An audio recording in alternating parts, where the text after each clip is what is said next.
Hola queridos oyentes, les habla Adolfo Castañeda, director de Educación de Vida Humana Internacional, para darles la bienvenida a su programa Defiende la Vida. Y en el programa de hoy vamos a abordar el tema de qué es la ideología de género y del transgenerismo. ¿Qué es la ideología de género? La perversa ideología de género consiste en negar que las diferencias entre hombres y mujeres tengan fundamentos naturales y biológicos. En vez de ello, esta ideología propone que esas diferencias son el fruto de una, entre comillas, construcción social y cultural. La sociedad y la cultura les imponen a los hombres y a las mujeres, según estos ideólogos, a los hombres y a las mujeres sus roles respectivos. Ninguno de estos corresponde a sus diferencias naturales, dicen ellos. De esta descabellada propuesta se deduce que no es lo mismo el sexo que el género. El primero, dicen ellos, es de orden puramente biológico, mientras que el segundo es la identidad sexual que la persona decide adoptar en su interior. Por ello, afirman los ideólogos del género, puede haber diferentes géneros. Incluso, la lista puede ser tan extensa como el número de personas que habitan el planeta. Entre estos nuevos, entre comillas, géneros se encuentran las lesbianas, los gays, los bisexuales y los transexuales. De ahí las siglas LGBT. ¿Cómo surgió la ideología de género?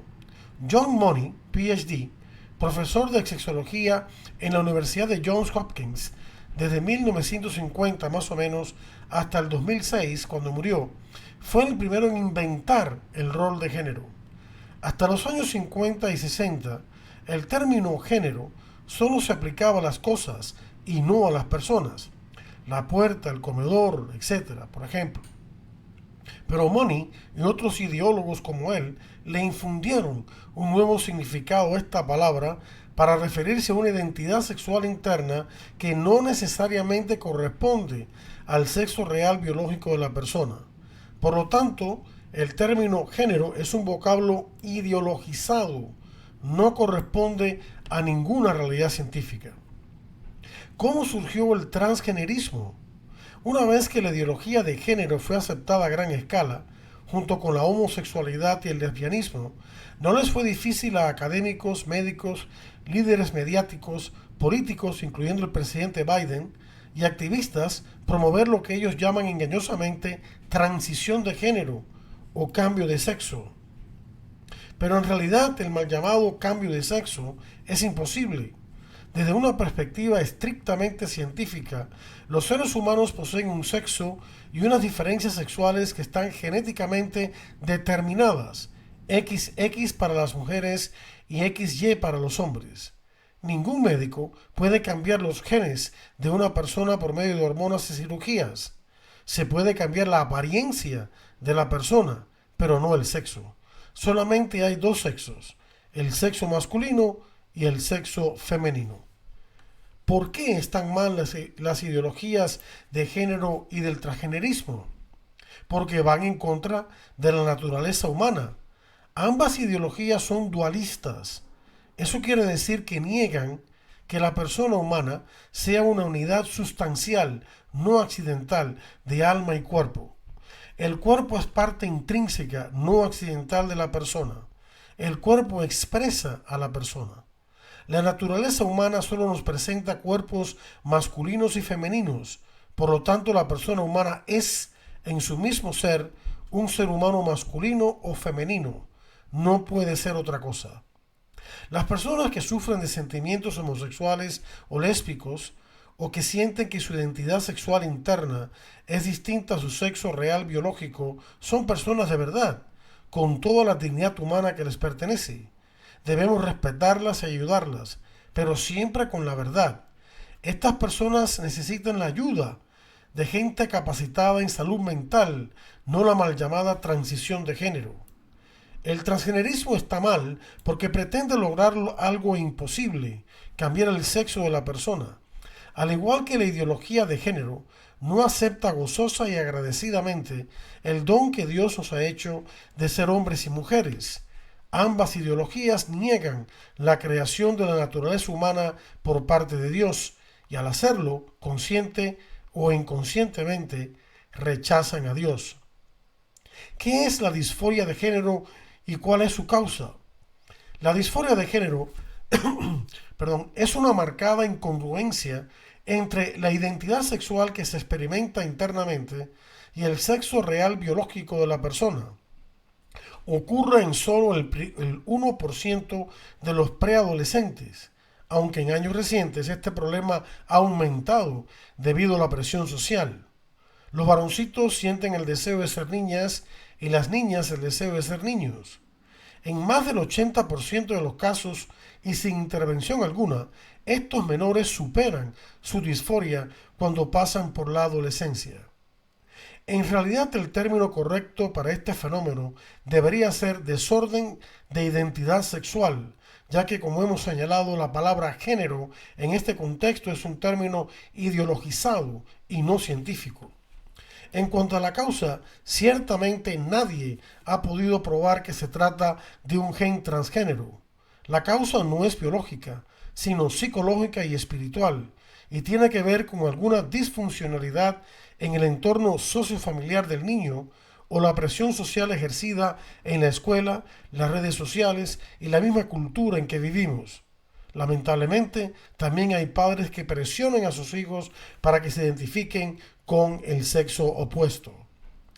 ¿Cómo es la mal llamada transición de género o cambio de sexo?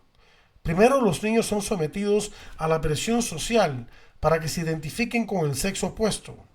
Por ejemplo, a los niños se les anima a vestirse como niñas y a las niñas como niños. Luego, se les suministran bloqueadores de la pubertad y a continuación hormonas cruzadas, es decir, testosterona a las niñas para masculinizarlas y estrógeno a los niños para feminizarlos.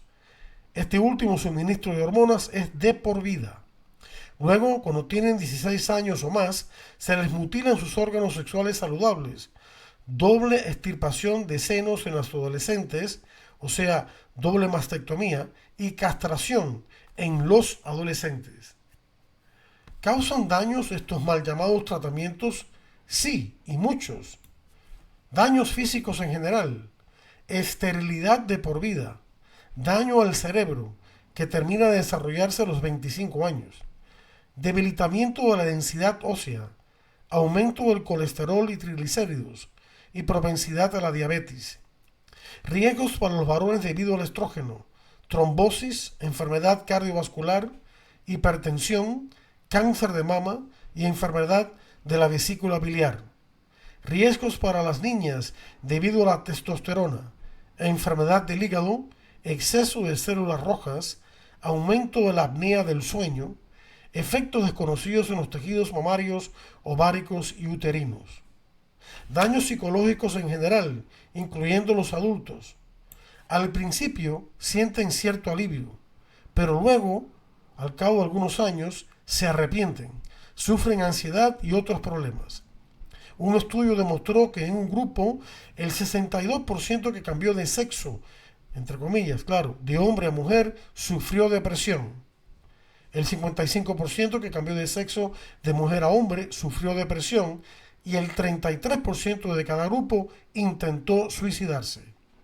En Suecia, un estudio a largo plazo demostró que las tendencias suicidas en adultos que se habían sometido al cambio de sexo eran 20 veces más elevadas que las del resto de la población.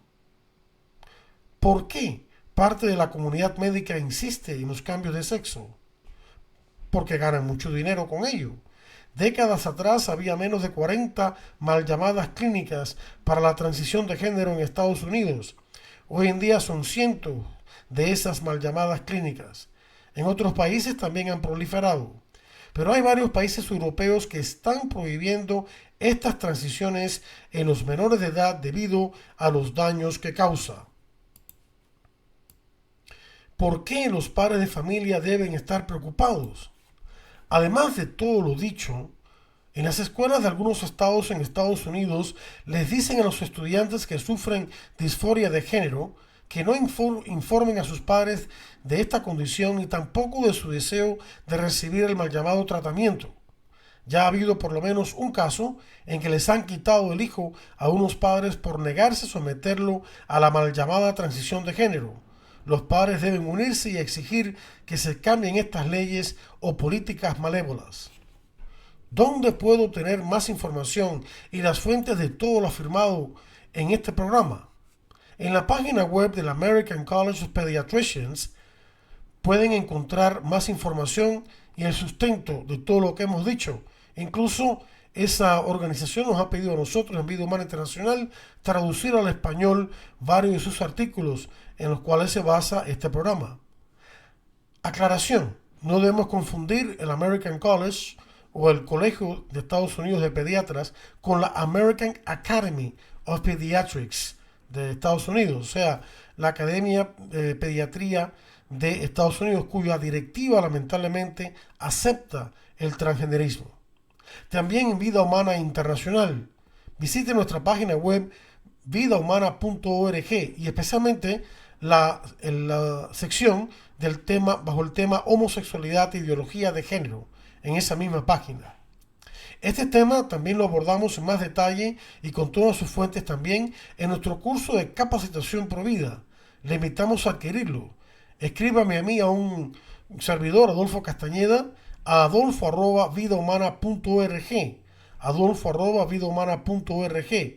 En América Latina, si usted está tomando el curso allá, contacte a Rosaida López a la siguiente dirección electrónica: rosaidalopez@gmail.com. rosaidalopez@gmail.com. Rosaida escribe con X. También es muy importante informarles que este programa lo tenemos en formato de volante o flyer o folleto en una sola hoja impreso por ambos lados, lo cual lo hace muy fácil de reproducir y distribuir por todos lados. Por favor, escríbeme a mí, a un servidor, adolfo@vidahumana.org, adolfo@vidahumana.org, y se lo haremos llegar por correo electrónico completamente gratis para que usted lo reproduzca y difunda por todos lados.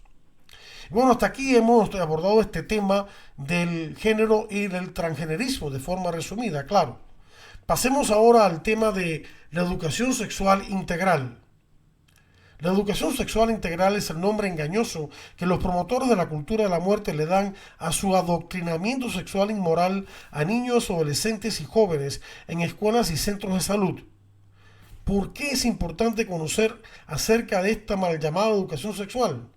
Porque esta, entre comillas, educación sexual es la puerta hacia el resto de la cultura de la muerte: anticoncepción, esterilización, aborto, control demográfico, etc. La educación sexual integral corrompe la mente y el corazón de niños, adolescentes y jóvenes para que acepten todos estos males. Los convierte en personas sexualmente permisivas y hedonistas, es decir, que buscan el placer a toda costa. Se trata de controlar la manera de pensar de toda una generación. ¿En qué consiste esta educación sexual integral? Consiste en enseñar de manera sutil y muchas veces no tan sutilmente la aceptación de la fornicación, la masturbación en niños de 5 años en adelante, la homosexualidad, la perversa ideología de género, la anticoncepción, la esterilización, el aborto y el miedo a tener muchos hijos o a tener algunos hijos para no causar el así llamado cambio climático. De forma sutil pero muy real, la educación sexual integral impone esta inmundicia de espalda a los padres de familia y también en abierta contradicción a su derecho de ser los primeros y principales educadores de sus hijos. La educación sexual integral no respeta los valores y costumbres religiosas de muchos padres de familia, especialmente en países en vías de desarrollo. ¿Quiénes promueven esta educación sexual inmoral? En Estados Unidos la promueven y la implantan el actual gobierno demócrata del presidente Joseph Biden, el gigante abortista Planned Parenthood, acusado de traficar con órganos de bebés abortados en sus instalaciones. El Consejo de Información y Educación Sexual de Estados Unidos, CICUS, por sus siglas en inglés, las escuelas públicas de muchos estados y algunas escuelas privadas. En el resto del mundo, la educación sexual integral es promovida e implantada por gobiernos ricos occidentales, especialmente Estados Unidos, los cuales financian a los grupos internacionales que la promueven, las agencias de la ONU, la Federación Internacional de Planificación de la Familia, o IPPF, cuya filial en Estados Unidos es Planned Parenthood precisamente, y otros grupos antivida y antifamilia y pervertidores de menores. También la promueven e implantan los gobiernos nacionales de países en vías de desarrollo como los de América Latina, presionados económicamente por los gobiernos y grupos internacionales apenas mencionados. ¿Qué agencias de la ONU promueven la educación sexual integral? Todas las agencias de la ONU promueven la perversión sexual de menores, adolescentes y jóvenes, pero las que más se destacan son la Organización Mundial de la Salud, OMS, el Fondo de Población de la ONU, UNFPA, UNFPA, el Fondo de la ONU para la Infancia, UNICEF, la Organización de la ONU para la Educación, la Ciencia y la Cultura, UNESCO, y ONU-SIDA. Hay que tener en cuenta que la ONU colabora muy estrechamente con la IPPF. Sus planes de educación sexual integral son prácticamente iguales de perversos. ¿Qué estrategias utilizan los promotores de esta educación sexual? La transversalidad se refiere a incluir elementos de educación sexual en todas las asignaturas y no solo en las clases específicamente diseñadas para adoctrinar a los estudiantes sobre este tema. La integralidad se refiere a considerar la sexualidad como parte integral de la persona y no solo algo aislado. Es cierto que la sexualidad humana es una dimensión integral de la persona, pero los promotores de esta educación sexual tergiversan esta verdad para promoverla a todo nivel y a todas las edades. La educación sexual integral trasciende el ámbito escolar. Precisamente la característica de integral ha dado paso a la estrategia de incluir esta educación, o mal llamada educación, en los centros de salud. De hecho, ha habido acuerdos a gran escala entre los sistemas educativos y sanitarios de muchos países, incluyendo los de América Latina, para promover la educación sexual integral. En las mal llamadas clínicas de salud, los promotores de esta educación muchas veces espaldan a los padres, les dan anticonceptivos, condones y mal llamados servicios de abortos a adolescentes y jóvenes. Por supuesto, muchas veces las escuelas envían a sus estudiantes a estas clínicas de su localidad para que ellos reciban estos mal llamados servicios. La estrategia de la inclusión. Esta estrategia consiste en mezclar cosas buenas con cosas malas para engañar a la gente y especialmente a los padres de familia. En un mismo centro de salud se atienden infecciones de transmisión sexual y se reparten anticonceptivos y condones para supuestamente prevenir el aborto y las infecciones de transmisión sexual. Pero la experiencia ha demostrado que la educación sexual integral, sobre todo en Estados Unidos, ha sido un monumental fracaso, como se verá más adelante. Estos programas a veces también incluyen la abstinencia sexual, pero insisten en que no funciona y luego el resto del contenido es a favor de los anticonceptivos, los condones y todo lo demás. Otra estrategia, la prevención de males. Prevención entre comillas. Los promotores de la educación sexual integral la promueven como entre comillas necesaria para prevenir el bullying contra los estudiantes gays o trans, pero para en realidad promover la homosexualidad y la ideología de género y el transgenerismo. Todo tipo de bullying debe ser prohibido y no solo el que se lleva a cabo contra estos estudiantes.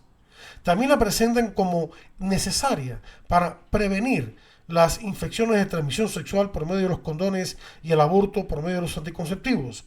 Pero todo esto es pura mentira. La experiencia de muchos años de educación sexual en Estados Unidos y otros países ha demostrado que esta ha sido un monumental fracaso. Desde que esta educación ha sido implantada en Estados Unidos en 1970, los casos de abortos e infecciones de transmisión sexual en adolescentes y jóvenes han aumentado vertiginosamente. La educación sexual integral promueve la promiscuidad y esta a su vez lleva a las infecciones de transmisión sexual y al aborto, porque los condones y los anticonceptivos fallan, sobre todo en los adolescentes y jóvenes consumidos por la pasión del momento. Hoy en día hay cerca de 9 millones de casos nuevos de infecciones de transmisión sexual y SIDA cada año en Estados Unidos y unos 200.000 abortos anuales en adolescentes, más de la quinta parte de todos los abortos anuales en ese país, cuyo número es cerca a 1 millón. La educación sexual como derecho humano. Esta estrategia consiste precisamente en incluir esta educación en los servicios de salud. Esta se convierte en un derecho humano internacional porque la atención a la salud es un derecho humano. De esa manera les es más fácil obligar, sobre todo a los países en desarrollo, a que acepten los planes de educación sexual integral a condición de recibir ayuda económica para, entre comillas, combatir la pobreza y aumentar, entre comillas, los servicios de salud. El uso de eslogan engañosos. Otra estrategia. La manipulación del lenguaje es la manera más eficaz de engañar a la gente. Por ejemplo, los proabortos y los promotores de esta educación llaman a estos males salud reproductiva y derechos sexuales y reproductivos, entre otros. Y por último, la estrategia del silencio.